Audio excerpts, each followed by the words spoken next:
kumusta po kayong lahat? Okay, so Aries, so yan, ang reading natin pala ngayon is ano ba yung ganap sa inyo ngayong Burr months, no? September, October, November hanggang December. Okay, ano ba yung paparating ngayong Burr month? Overall energy.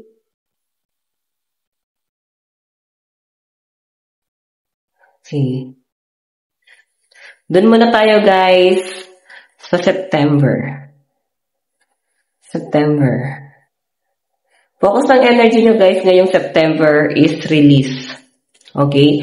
May mga bagay na nagpapabigat pa rin kayo sa kalooban mo. So I think inilayo ka na ni universe sa mga bagay na nagpapabigay ng stress sa inyo. Yun yung pinapakita sa akin dito. So kailangan nyo na sila guys let go para pumasok yung mga blessings sa inyo. Like meron ba guys nagpapabigat ng kalooban nyo ngayon, parang feeling nyo is, ngayong September ha, parang nag-overthink ka dun eh. Since pinili mo siyang i-release, kailangan mo siya guys panindigan. Okay, panindigan mo yung magiging action mo ngayong September. Okay, yun yung pinapakita sa akin guys. Ano man yung mga decision mo ngayong September, magiging maganda yan guys. No? Tingnan mo, ending that lead to new beginnings. The need to release situation or people that hold you back.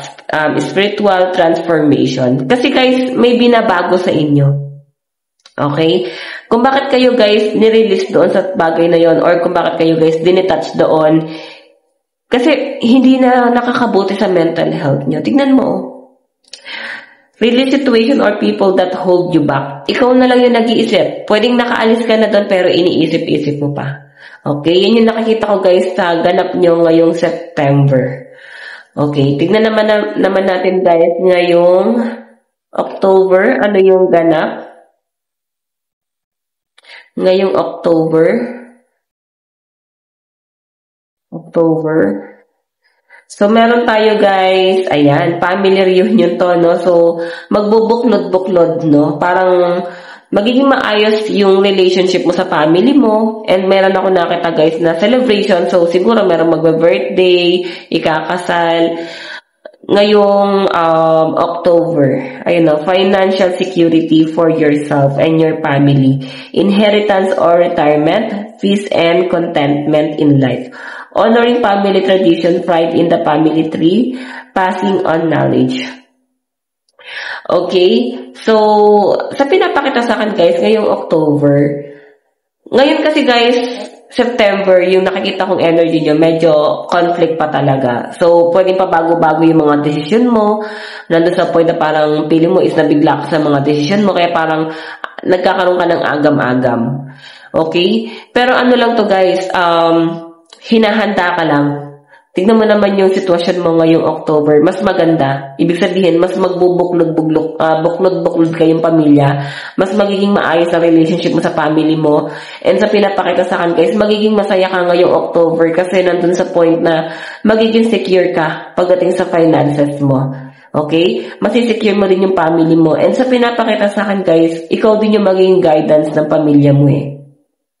Meron din ako nakita guys, medyo parang makikipagpataasan ka ng pride pa rin sa family. Pero yun nga guys, pinapahalagahan mo. Siguro, since family yung nandito, sa pinapakita sa akin, Aries, pinapahalagahan mo yung family mo. Pero, parang tinuturuan mo din sila guys ng leksyon na parang matuto sila. Okay? So, yun na passing on knowledge. So, meron ka guys gustong ma-realize. Or pwedeng gusto mo sila guys matutong tumayo. Parang bata yung energy. Ganun yun ang feel ko. So yan baka guys may celebration ngayong October na maaaring maganap sa mga Aries. Tignan pa natin Aries. Ngayong November, ano naman yung focus ng energy mo? Ngayong November. Okay, napakabilis ng araw guys, no? Burr months agad. Ngayong November, focus ng energy po ni Aries, Sun, Moon, Rising, and Venus sign. So guys, ayun, dalawin ako natin. Isa lang po spirit guide. Meron tayong balance. Ngayong November, ayan, may nakikita ko guys, usapin about sa health. So siguro magiging conscious ka pagdating sa health mo or baka parang may mafe-feel ka na mabigat sa pakiramdam mo. So, hanggat maaga guys, kailangan ito ay parang maagapan na siya agad. Okay, blending the ideas of others with your own to create something extraordinary, successful, compromise the power of diversity, self-control, patience, and balance. Okay, so, ayan, mas malinaw kasi guys na nasagap ko sa health So, kailangan guys, ingatan nyo yung health nyo. And ito naman guys, minsan mapapansin mo na parang pabago-bago yung mood mo. Okay? Minsan duda ka sa mga kakayahan mo. Pero ang pinapakita kasi sa akin dito guys, kung bakit ka duda, is parang ginagawa kasi ni universe is nilalagay ka talaga sa sitwasyon na nandun ka lagi sa point na lagi ka magdadalawang isip para matuto ka mag-balance. Okay? Matuto ka mag-balance sa mga desisyon mo. Okay? So, ayan guys, and I think meron ka rin guys, kailangan kontrolin sa emosyon mo. Siguro na itong mga nakaraang taon, buwan, is napaka-mainitin ang ulo nyo. Hindi mo guys control yung emosyon mo.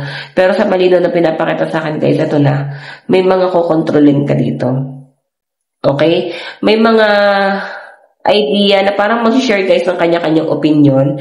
Marami ka guys makakasalamuhang tao dito na parang i-share mo yung opinion mo sa kanila and sila ganun din guys. Tapos para bang ma-absorb nyo guys yung mga decision na yun and parang magiging maganda pa yung outcome nito. Okay? So, ayan. Titingnan pa natin guys.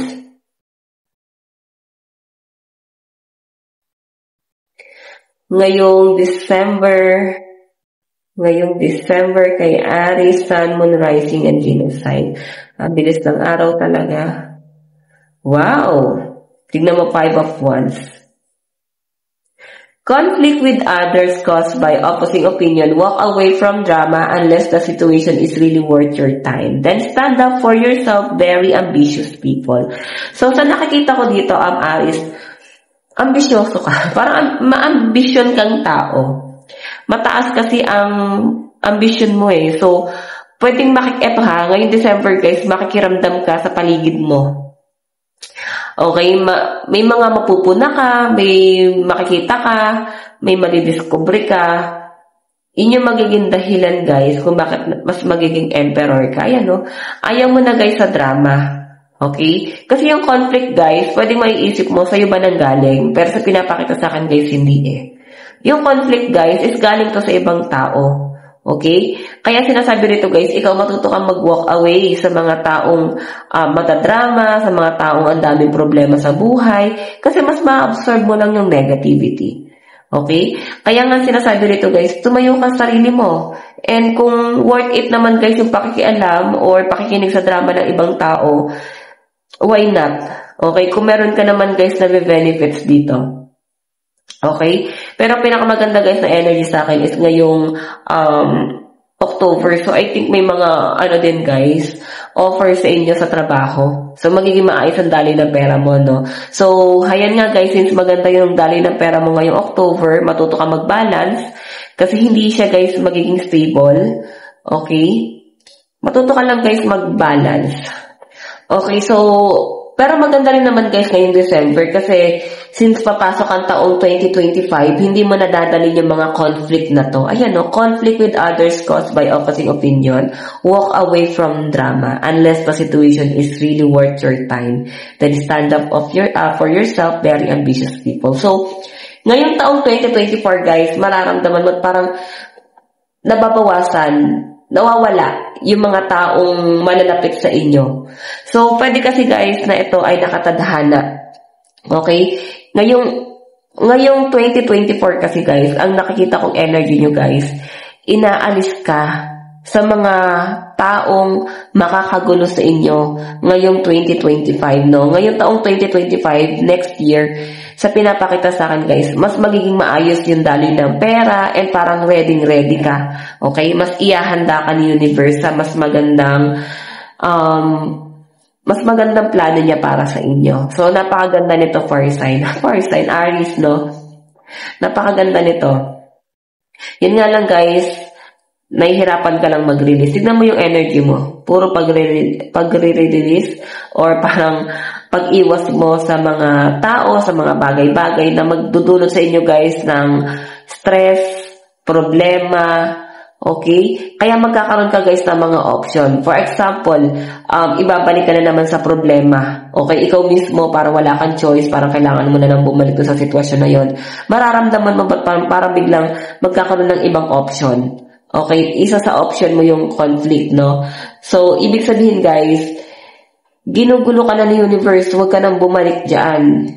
Okay, hindi na makakabuti. So, binibigyan ka pa rin ng chance ng universe. Babalik ka ba dyan pero kailangan mong ayusin? Or tingin mo ba may nabago na? Kung wala pa guys, ayan, grab mo yung ibang opportunity paparating sa inyo. Okay? So far, pagdating naman sa love life guys, tingnan natin ha. Kung ipapakita dito, overall energy.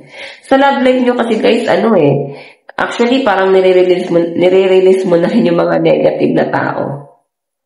Overall energy.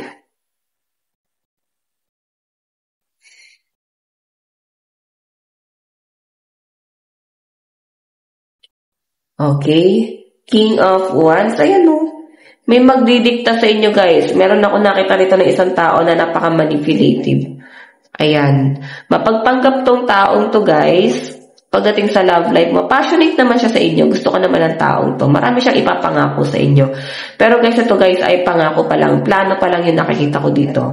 And ikaw naman guys, mapapaikot ka kasi nakikinig ka sa kanya.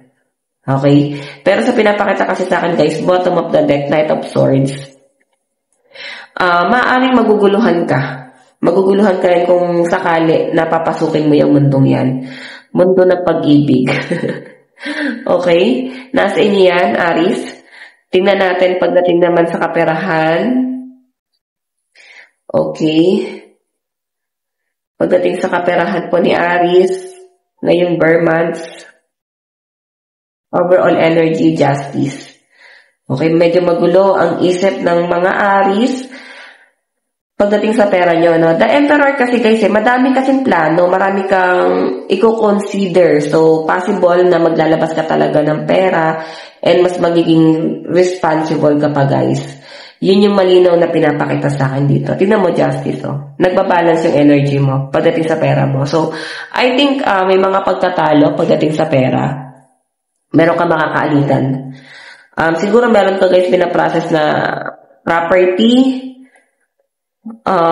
pwedeng sa trabaho, pero mas malinaw sa akin guys property, pwedeng pinagagawa din. So, pwedeng doon mo guys ilalaan yung pera mo. Okay? Or pwede guys sa pag-a-apply ng trabaho. Pagdating sa trabaho, sa mga may trabaho guys, ayan, Emperor pa rin guys. No? Iba sa inyo guys, para nagpaplano mag-business na lang. Okay, ngayong Bear months. Okay, so tingnan naman natin guys. Pagdating sa family, ngayong Bear months, meron tayong 9 of Pentacles. Wow, napakaganda nito guys. So, maaaring pamilya mo yung makakatulong mo pagdating sa, sa pera. Ayan o, 9 of Pentacles. So, ito siguro yung pinapakita sa atin. Mas magiging maayos ang dami ng pera mo. Basta, magkaroon guys ng pagkakaisa. Makakapag-ipon ka. Okay? Okay, maganda naman to guys. May mga conflict lang talaga. Yung conflict mo is, ito na nga yung sinabi kanina, no? Ito pala. Galing sa ibang tao. Okay? Tingnan natin ano ba yung advice ni Aries. Meron tayong I was called here on a mission. Meron kayong malaking mission, guys, na kailangan yung gampanan. Aries, ito lang naman po yung reading nyo ngayong Bear months. Maraming salamat po. Bye-bye!